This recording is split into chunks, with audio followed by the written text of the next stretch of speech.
I'm Zibby Owens, and you're listening to the award-winning podcast, Moms Don't Have Time to Read Books. Please sign up for my newsletter at zibbyowens.com for updates on podcast guests and lots of live events. Today's podcast has been sponsored by Libro.fm audiobooks. Libro, Libro.fm, lets you purchase audiobooks directly from your favorite local bookstore. You can pick from more than 150,000 audiobooks, including New York Times bestsellers and recommendations from booksellers around the country. With Libro FM, you'll get the same audiobooks at the same price as the largest audiobook company out there, but you'll be part of a much different story, one that supports community. If you're new to audiobooks, they're the perfect way to get more books into your busy life. Listen during your commute, while doing chores, walking the dog, or just relaxing at home. All you need is a smartphone and the free Libro.fm app. If you already love audiobooks and don't know what to listen to next, check out the recommendations and curated lists from people like me who know books best, and also from local booksellers. You can go on Libro.fm playlists and look at the Moms Don't Have Time to Read Books playlist and go from there.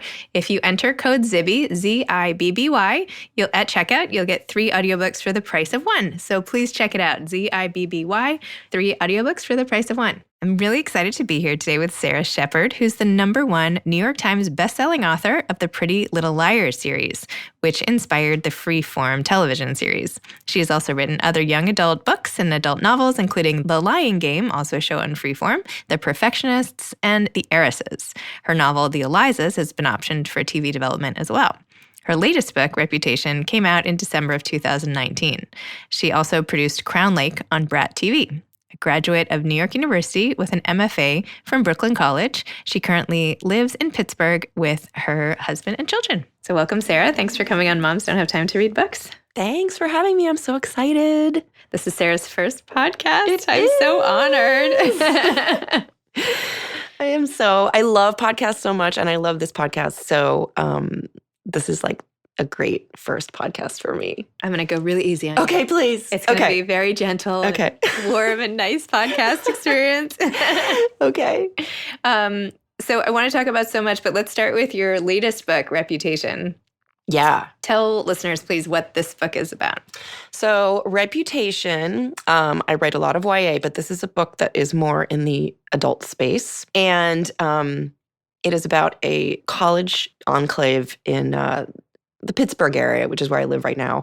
It's a very prestigious school, and there is a hack that happens to everybody that sort of works at the university. So whether you're an administrator, whether you're associated with like the hospital, the university hospital, whether you're a student, your emails are kind of seized and put on this server and for everybody to see. So from there, it kind of follows a couple of different characters in different parts of this school and kind of what they are hiding and what this hack reveals. And of course, there's a murder because it seems like there's a murder in all of my books. What's that about, by the way? I know. I wrote a whole essay about it. Actually, if you were lucky enough to get the copy that was for sale in the airport at Hudson News, I wrote a whole essay about kind of like why I was drawn to writing about murder so much. And there really is no reason, except like I just was always kind of obsessed with that genre growing up. And I just find like plotting out sort of murder mystery thriller novels just really interesting and kind of a puzzle to figure out while I'm writing it. And there's like a whole bunch of anecdotes in that essay. And hopefully I'll put it up somewhere else if you can't get that particular copy. But anyway, so the book just, it follows a bunch of different people.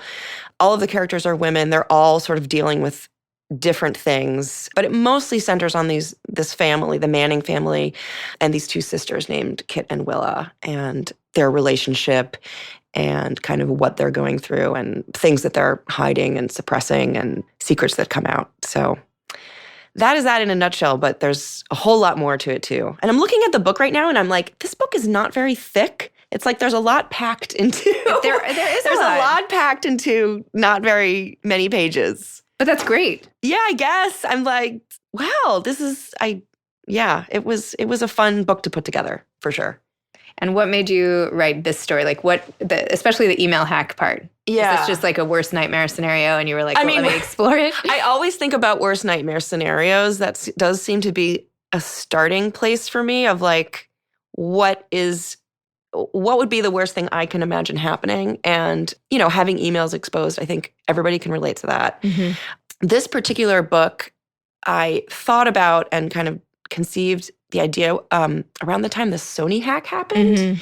And I read a lot about the Sony hack and how everything was sort of dumped on the server. And I sort of modeled the way that this hack works after the way that hack worked. And how, some of the executives and actors and whatever, and just their personal details were exposed. Like things that they never thought people would find out about them. Mm-hmm. Like embarrassing things, personal, like, hygiene sort of things, like silly things like that, like not even affairs and whatever, but like what they're buying on Amazon. And it's just kind of like so much, you do so much with your email, and there are so many different things that your email tracks. You don't kind of realize how much of your life is in there. And it was just like an interesting thing to kind of imagine the different ways that people can be exposed and then what can happen from that. And even in the trash.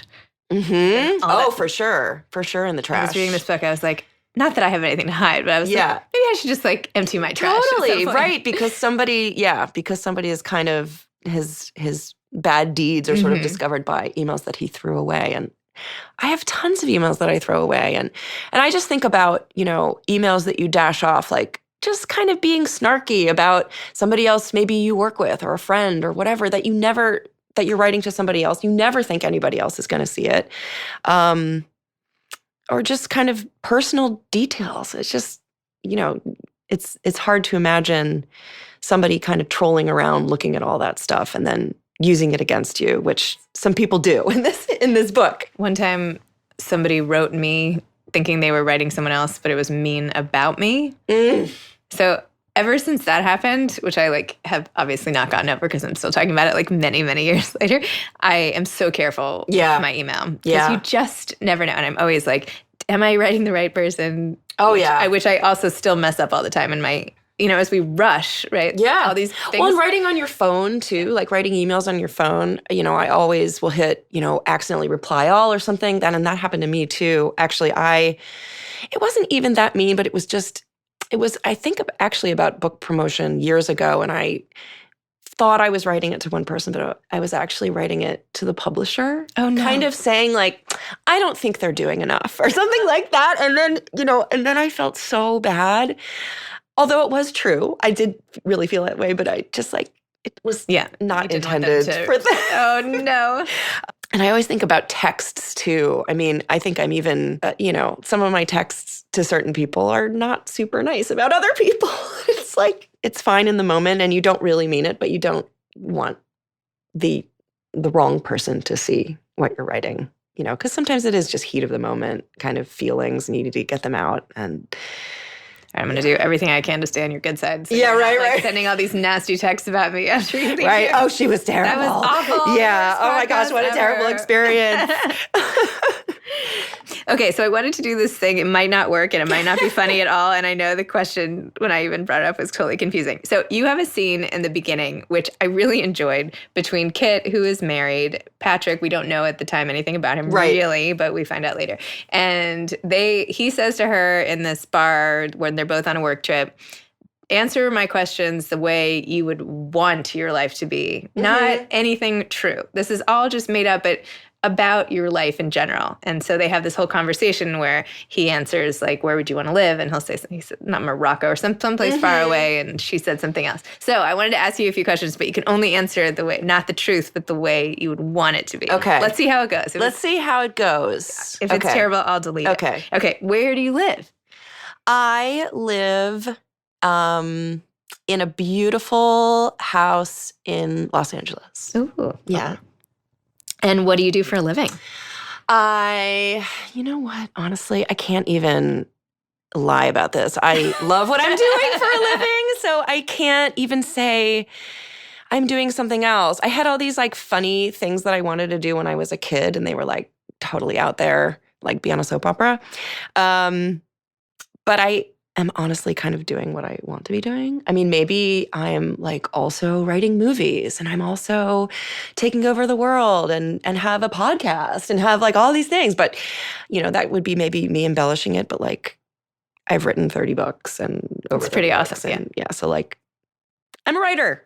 That's all. That's all I could say. The best answer. How nice to just. Yeah, I mean, I'm very fortunate. It's a great life. I mean, it's hard, but there are many hard things about it. But it's also like I can't imagine doing something else. Like, what are some of the hardest things? You can vent now. No. The hard things are, it's not like a steady job where you go into an office and you get a paycheck and so it is kind of like you always have to be thinking, okay, what is my next thing? What's my next book going to be? Or what's my next project going to be? And I sometimes get a little bit panicked if I don't have a good idea. And, or if I'm in the middle of a book, which I'm actually just finishing a book. And when I was in the middle of it, I was like, I don't know what this is. And I don't even know if this is good. And what am I going to do? And, you have all these sort of panic scenarios. And I worked through it. And writing the middle of a book is terrible anyway. But there's a lot of self-doubt. And then you have to deal with like Amazon reviews and Goodreads reviews. And like, but you develop a thick skin. But like, regardless, it's a great thing to be doing. And it's just such it feels like a hobby, but it's also a job. And it's like, I'm very happy about it. How did you get into publishing your work to begin with? I was living in New York, and I was working at Time Inc. However, I was not working for like People or Time or anything like that. I was sort of working in their like advertising. We did magazines for companies. Like I did a magazine, not me, but within this department, we did a magazine for the New York Stock Exchange. I did magazines for cars. So I would like, if you drove a Ford, I would make your magazine. So like Ford driver. So I was sort of writing, I was sort of editing, but it really was not what I wanted to do. And my sister, who still lives in New York, was interning at the time at this company called, well, at the time they were called something else, but they turned into Alloy Entertainment, the book packager. Yeah. And she said, and one day I was sort of whining because New York is expensive. And I was just like, I need some sort of freelance job that is not journalism, because I realized I was not a good journalist. I sort of made up details. And they had to print corrections for me all the time. So I was like, I need a freelance job where I can just like make up stuff. I can write fiction. And my sister's like, you realize my company, they do that. They sometimes hire ghostwriters.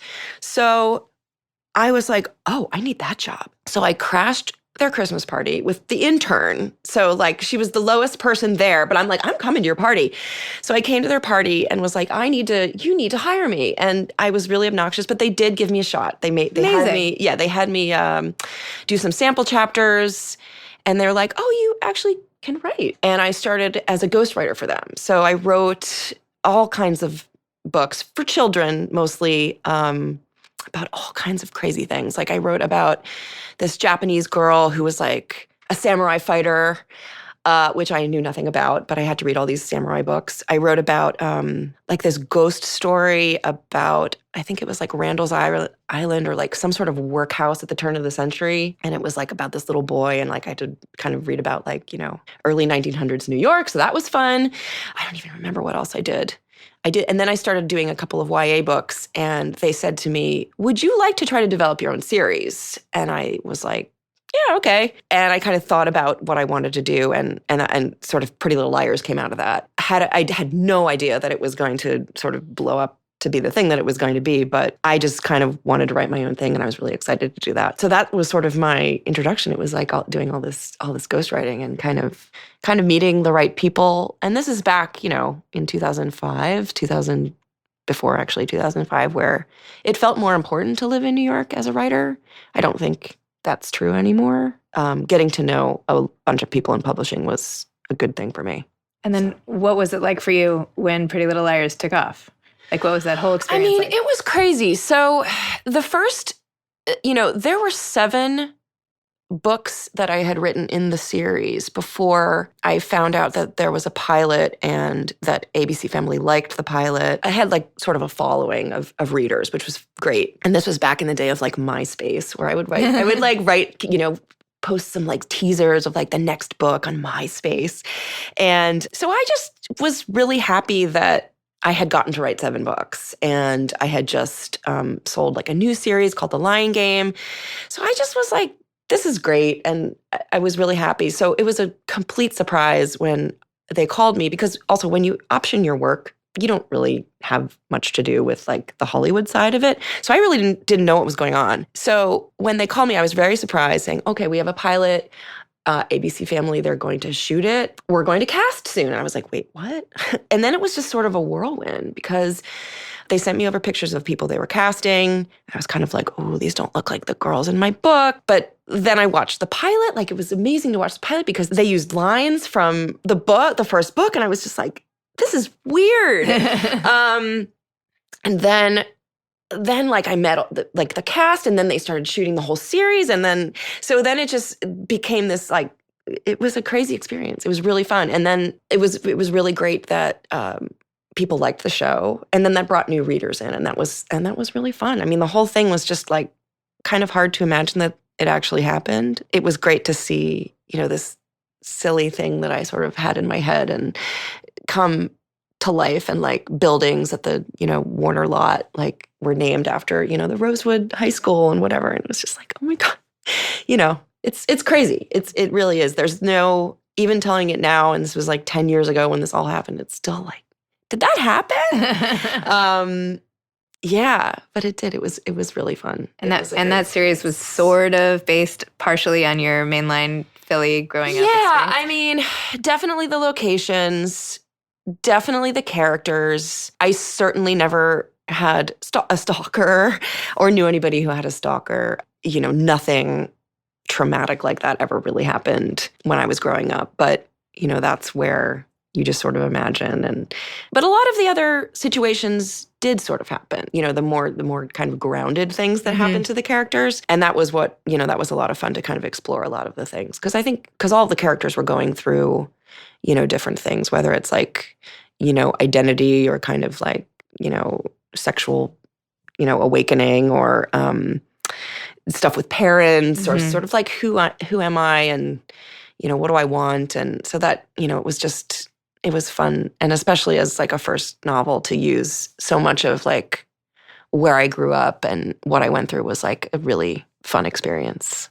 I feel like people have such a special place in their heart for your books the way I have for Sweet Valley High. Oh, right. Did you read those? I was not allowed to read Sweet Valley High. What? I was not. My mom was she still is. She's a big reader, a huge reader. Like most of my book recommendations I get from her. Okay. And growing up, once I was old enough to read kind of chapter books and beyond, she just was like, you're reading adult fiction.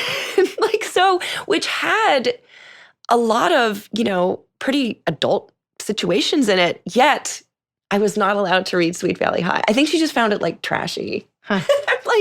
And now I go back and read that, I'm like, I don't know. But instead I was reading like The Joy Luck Club and The Prince of Tides and like whatever was popular sort of around when I was growing up, which I loved. And it's okay, I think, that I missed out on Sweet Valley High, because I read I was allowed to read Judy Blume. So that was more of my kind of formative young adult from Judy Blume to Amy Tan. Yeah. So then I just sort of jumped to that. So I'm a little sad that I didn't get to read Sweet Valley High, but yeah. And it's not too late. It's not too late. I have read a few since then, and I don't remember which ones. But yes, I know that I do love. Speaking of being grounded, you had this really funny quote, which made me feel like I knew you, which it probably is not true at all. But Willa is talking to her sister, Kit, and she tells her sister that she lives in LA, in Venice specifically, because she loves to surf and that surfing grounds her. And then Kit replies, I never know what people mean when they say something grounds them. Right. Which I felt like you were poking fun at. So, yeah. I was poking fun at that, like, kind of lifestyle of, of LA, of like, where everybody's spiritual and has their like healing stones and like whatever.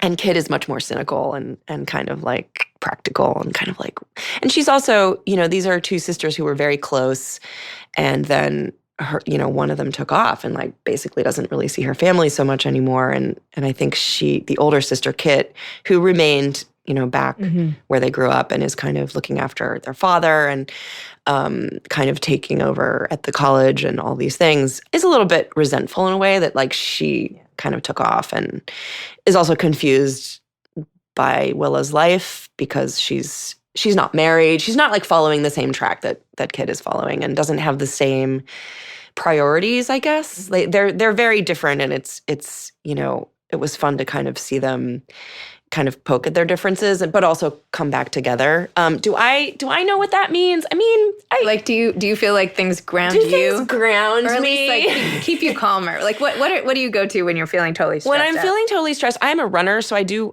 run a lot. So that's very helpful. I would say, yeah, just like sort of being outside. So I do sort of understand like the surfing and the like waves and the cold water and the getting out there and paddling. I used to surf too. Okay.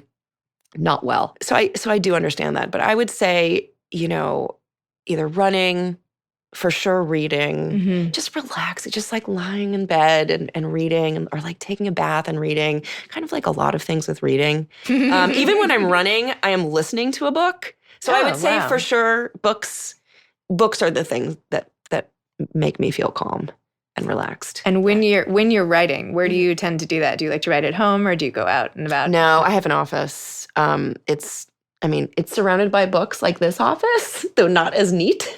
But it's at the top floor of my house, and I don't hear my kids as much, but I, have a big screen, like kind of probably the same computer that you have, and it is kind of the best place for me.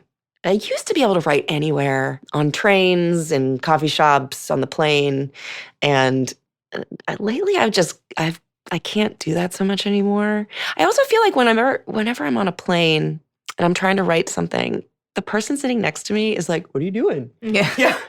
What are you an author? And then you're like, you have to get into that, and it's fine, but it's like you're trying to work. And I don't know. So mostly I just write at home.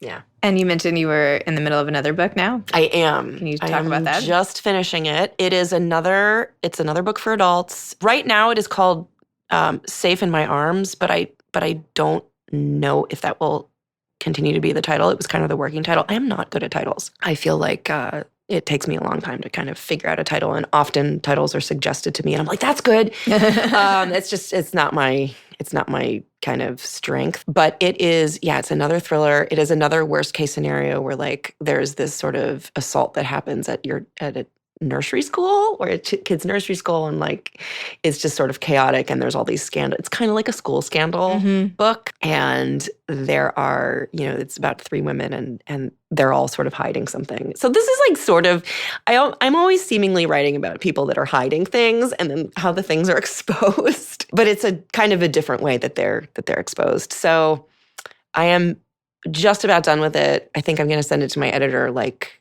next week, and I have luckily I have an idea for the next book too, which is like I actually have an idea for 2 more books, which is usually doesn't happen, but I kind of came up with this other thing too. So I also have a YA book coming out in June, and I wrote it with a young influencer, and it's about sort of the world of influencers in LA, teen influencers. Yet another murder mystery. And it kind of gives an inside look into what being an influencer really is. And it's not always very pretty. It seems like fabulous and like perfect, of course, but it's not all the time. So that is coming out in June, and I'm really excited. What's that called? It's called Influence. Great. Yeah. Yeah, so I'm excited to kind of do some events for that. And yeah. And her name is Lilia Buckingham. She is the co-author, and she's really great. Do you have any advice to aspiring authors? I think just keep at it. I mean, try to crash a Christmas party if you can.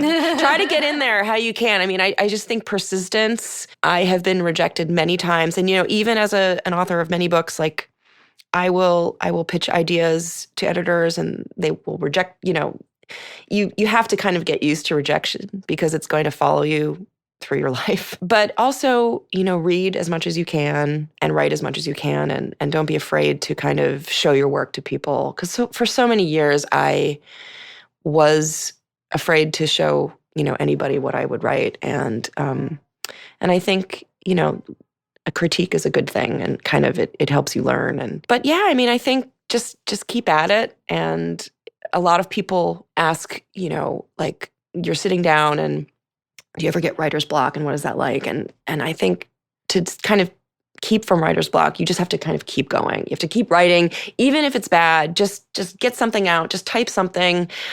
You can always fix it later. I have many, many days where what I write I feel like is terrible, but then I come back the next day and it's like, oh, well, I did at least write like 5 pages. So, that's something, and then I can fix it. So, I think a lot of people just sit down at the computer and think, okay, my first sentence needs to be perfect and my next sentence needs to be perfect. And they don't. They can be terrible. But you just have to get something there. And yeah, that's kind of how you build a book. It's not always fun, but you just have to keep doing it.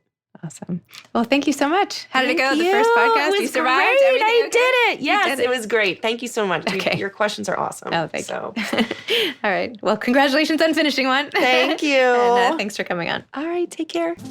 You've been listening to Moms Don't Have Time to Read Books with Zibby Owens. Please make sure to sign up for my newsletter at zibbyowens.com to get more updates about episodes like these and also lots of live events.